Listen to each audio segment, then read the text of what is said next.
أعوذ بالله من الشيطان الرجيم. بسم الله الرحمن الرحيم.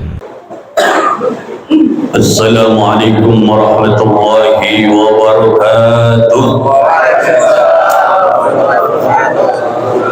الحمد لله والشكر لله والصلاة والسلام على رسول الله محمد بن عبد الله ولا حول ولا قوة إلا بالله. أما بعد. Para alim, para pengurus musala yang kemuliakan, bapak-bapak, ibu-ibu, para jamaah, calon ahlul jannah semuanya.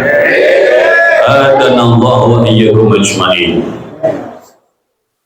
Semoga ibadah Ramadan dan hikmah-hikmah di dalamnya yang sudah kita lewati selama 19 hari, mau masuk ke malam 20, membuat kita semuanya sekarang sudah semakin lurus jalan hidupnya menuju kepada visi dan misi umat Islam. Ini penting ya, orang punya perusahaan punya visi misi, orang punya lembaga punya visi misi, umat Islam pun hidupnya punya visi dan misi. Apa visi hidup umat Islam? Visi hidupnya adalah sebagaimana Allah berikan kepada kita gambarannya di dalam Al-Quran, wa minhum may yaqulu rabbana atina fid dunya hasanah wa fil akhirati hasanah wa qina adzaban. Wa minhum man yaquluna, sebagian daripada mereka manusia adalah orang-orang yang mereka berdoa, Rabbana atina fid dunya hasanah wa fil akhirati hasanah wa qina adzabannar. Ya Allah, berikanlah kepada kami kebaikan di dunia, kebaikan di akhirat, dan lindungi kami dari azab neraka. Artinya apa para jamaah yang mulia? Umat Islam punya cita-cita hidup selamat dunia dan akhirat, mulia dunia dan akhirat, bahagia dunia dan akhirat. Kenapa demikian? Karena kalau ada orang di dunia ini bahagia tapi di akhirat neraka, itu sia-sia. Nanti di hari kiamat Allah Subhanahu wa taala akan datangkan orang yang di dunia paling nikmat, yukta min ahli dunya, yukta min ahli dunya min anamin nas. Jadi nanti akan didatangkan dari kami itu orang dari bagian penduduk dunia yang di dunia paling nikmat. Mungkin dia orang paling kaya, paling kuasa, paling banyak followernya. Min ahli nar, tapi dia termasuk ahli neraka. Mungkin kafir, mungkin munafik, mungkin fasik. Wa yusbahu bin nari sabghah, lalu dia dicelupkan ke neraka. Sekali celupan, celup, langsung diangkat. Terus ditanya, Mas, pernah lihat kebaikan? Pernah ketemu kenikmatan? Apa katanya? La wallahi ya Rabbi, tidak pernah, demi Allah ya Tuhan. Jadi ibarat di dunia konglomerat yang sekali korupsi 720 triliun, ada pernah lihat duitnya? Boro-boro, nih duitnya orang sekampung ini kumpulin, nggak akan nyampe. Kita nabung setiap hari 1 miliar, 720 tahun tuh baru bisa dihimpun sebanyak itu. Ibaratkan orang paling kaya di dunia, paling kuasa di dunia, paling nikmat hidupnya, tapi neraka, cukup diangkat, langsung hilang memori bahagia itu, yang ada penderitaan. Makanya mohon maaf, jangan pernah merasa sudah sukses di dunia. Dunia ini baru ujian, betul. Wa nabluukum bisyarri wal khairi fitnah, dan aku Ta'ala akan uji kamu sekalian dengan kebaikan dan keburukan, fitnatan sebagai fitnah, sebagai ujian. Kita di dunia itu adanya sedang diuji. Kadang-kadang kita salah persepsi, salah paham. Pak Ustadz, saya lagi diuji. Kenapa? Lagi sakit. Bukan hanya yang sakit, yang sehat juga sedang diuji. Pak Ustadz, saya lagi diuji. Kenapa? Lagi bangkrut. Itu yang lagi laris-larisnya, dagangnya itu juga diuji. Nih yang pilpres katanya menang, diuji. Bukan hanya yang kalah. Pileg nih, bukan hanya yang nggak jadi legislatif yang diuji, yang katanya lolos pun diuji. Semua sedang diuji oleh Subhanahu wa Ta'ala. Kalau mau sukses, faman zuhziha 'anil nari udkhilal jannah faqad faz. Barang siapa orang yang telah dijauhkan dari neraka, dimasukkan dalam surga, faqad faz, maka sungguh dia telah sukses. Maka para jamaah yang mulia, visi kita apa? Fid dunya hasanah wa fil akhirati hasanah.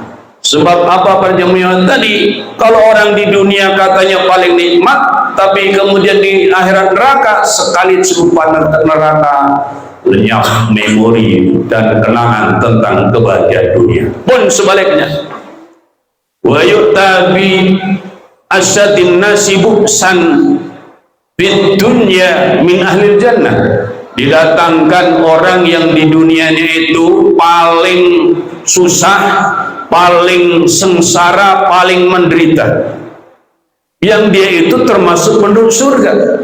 Lalu dicelupkan yang surga, celup, diangkat, ditanya, Pak, pernah ketemu susah?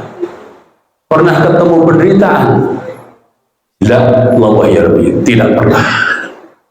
Saya tidak pernah lihat susah, saya tidak pernah ketemu penderitaan.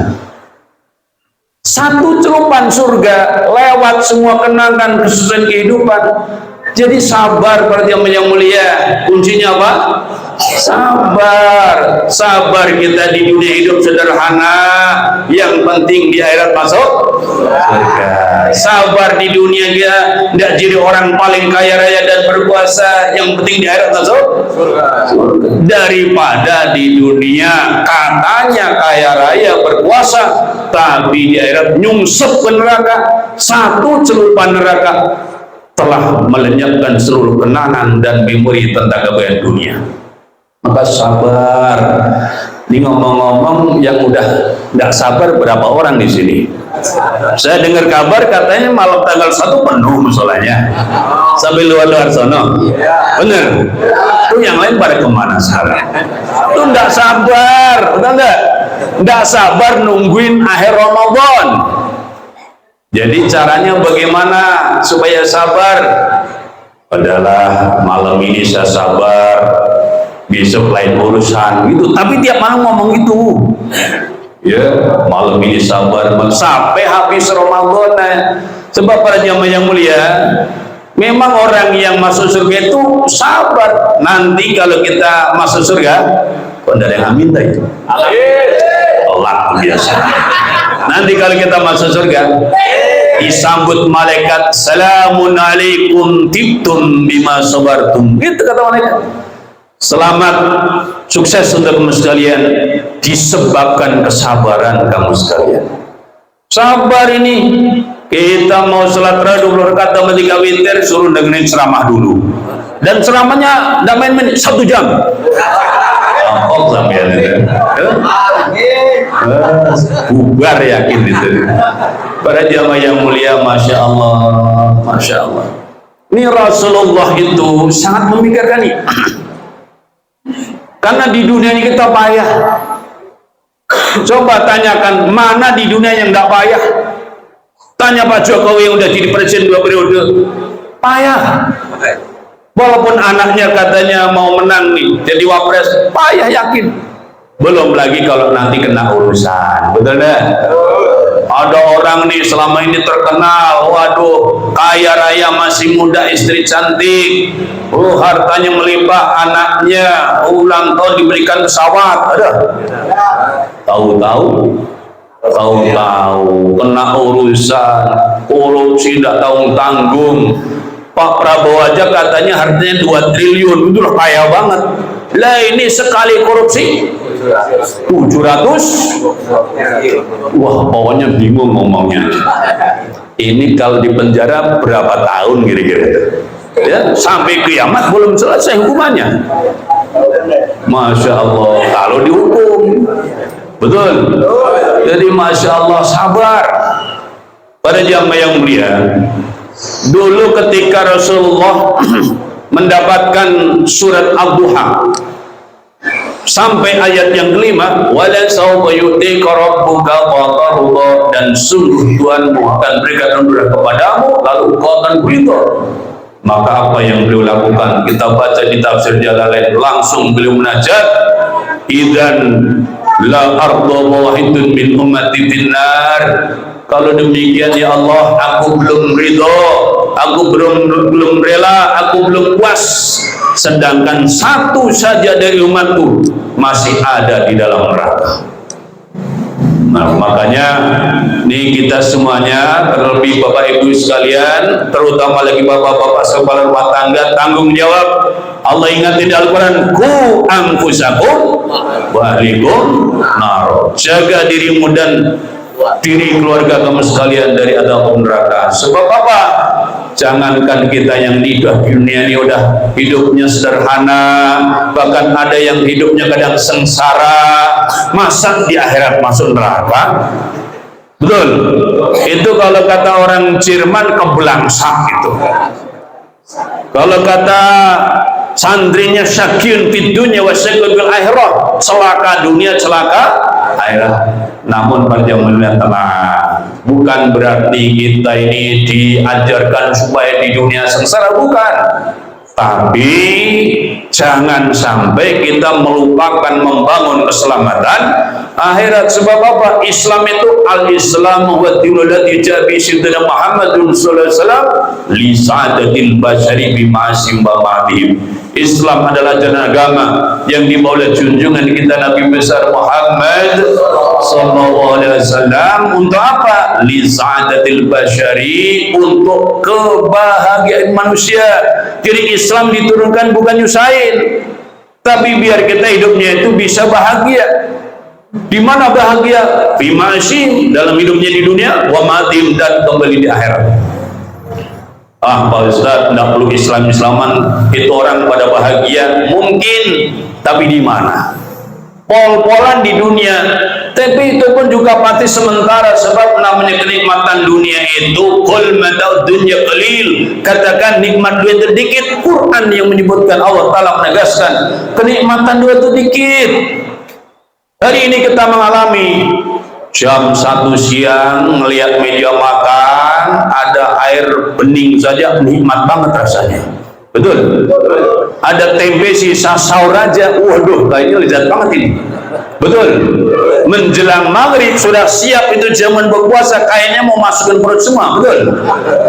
Begitu maghrib, bismillah kita buka, ternyata apa? Makan dikit sudah selesai, hilang nikmat. Dunia memang begitu, dunia begitu. Wah Pak Ustadz, enak Pak Ustadz punya istri cantik. Lah itu yang pada punya istri cantik diceraikan. Betul. Enak Pak Ustadz punya suami ganteng, tuh yang punya suami ganteng diceraikan juga.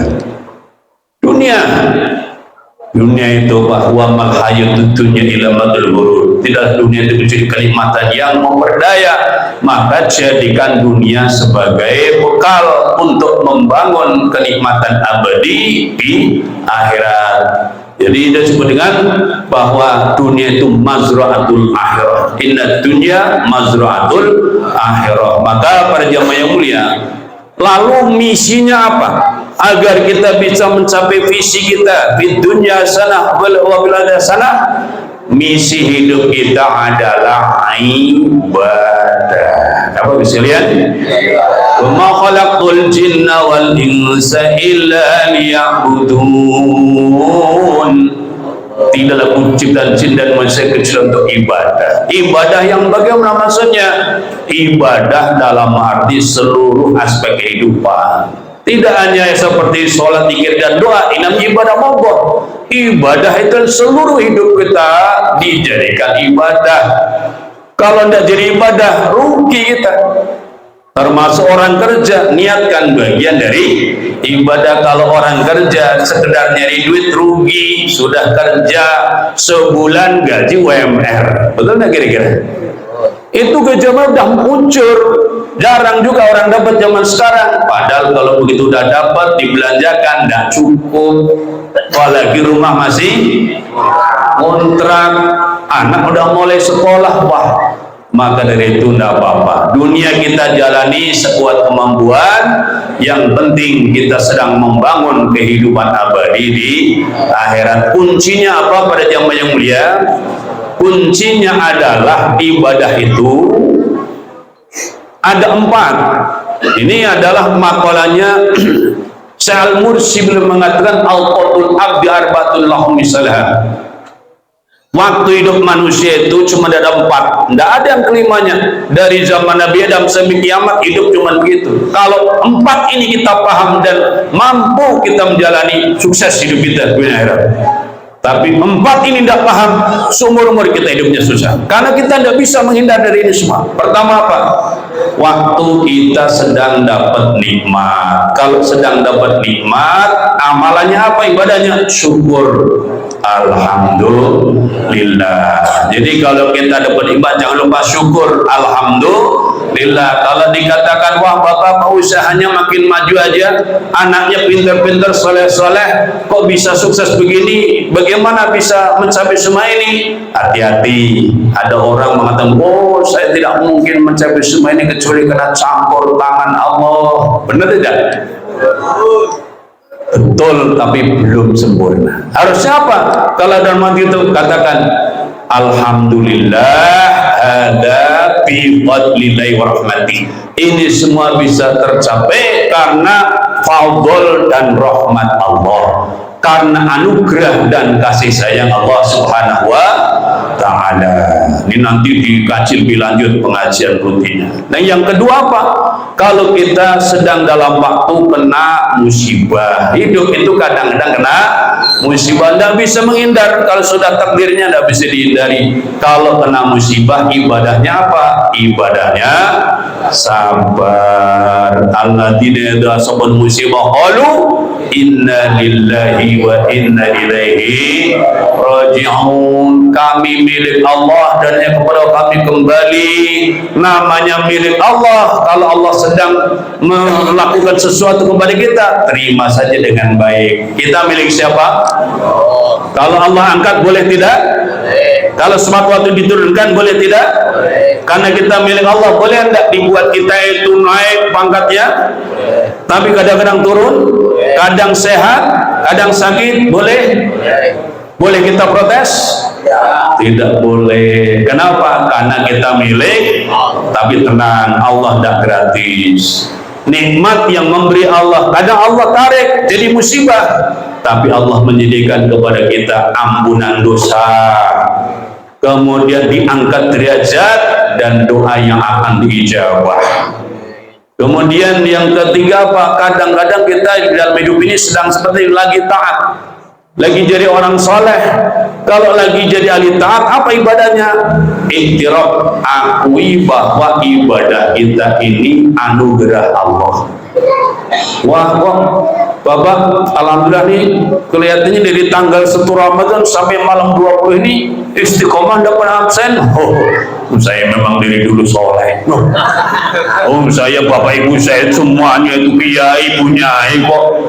Nah itu namanya dia lupa ibadahnya orang taat. Orang taat itu ibadahnya apa? Akui ketaatannya itu anugerah Allah. Nanti bapak ibu sekalian kalau masuk surga, apa yang dibaca? Alhamdulillahilladzi hadana lihada wa ma kunna linahtadiya laula an hadanallah. Itu biasanya para mubalik kalau mau pidato baca ini. Itu sebenarnya Quran. Itu adalah kutipan ucapan ahli surga. Begitu masuk surga, di surga apa yang mereka katakan bareng-bareng? Alhamdulillahilladzi hadana lihada wa ma kunna linahtadiya laula an hadana, segala puji bagi Allah yang telah memberikan petunjuk hidayah kepada kami kepada amal ini. Kalau bukan karena hidayah dari Allah, tak mungkin kami mendapatkan hidayah. Terakhir para jamaah yang mulia, waktu hidup kadang-kadang kita kepleset maksiat. Kalau kita maksiat, ada ibadahnya. Apa ibadah orang maksiat? Sadar diri, kita ini lemah, rendah, butuh ampunan Allah, segera istighfar. Astaghfirullah Rabbal baraya, astaghfirullah minal khataya. Kalau dosa salah, tidak usah bela diri, tidak usah cari alasan pembenaran, tidak, itu tidak dibutuhkan. Yang dibutuhkan bagi orang yang salah dan dosa, pengakuan atas kelemahan dan kehinaan diri, kemudian mohon ampun, tobat kepada Allah. Astaghfirullahaladzim alladzi la ilaha illa huwal hayyul qayyum wa atubu ilaih. Tobat kepada Allah. Kalau benar tobatnya, at-taibu minadz dzambi kama la dzambala. Orang yang tobat dari dosa seperti orang yang tidak berdosa. Kalau ini kita amalkan, insyaallah dunia akhirat bisa selamat dan mulia. Al-Hadini Al-Fatihah. A'udzu billahi minasyaitonir rajim. Bismillahirrahmanirrahim. Alhamdulillahirabbil alamin arrahmanir rahim maliki yaumiddin. Iyyaka na'budu wa iyyaka nasta'in. Ihdinas siratal mustaqim, siratal ladzina an'amta 'alaihim ghairil maghdubi 'alaihim waladdallin. Amin. Terima kasih atas kebersamaannya. Mohon maaf atas salah berkenan. Assalamualaikum warahmatullahi wabarakatuh.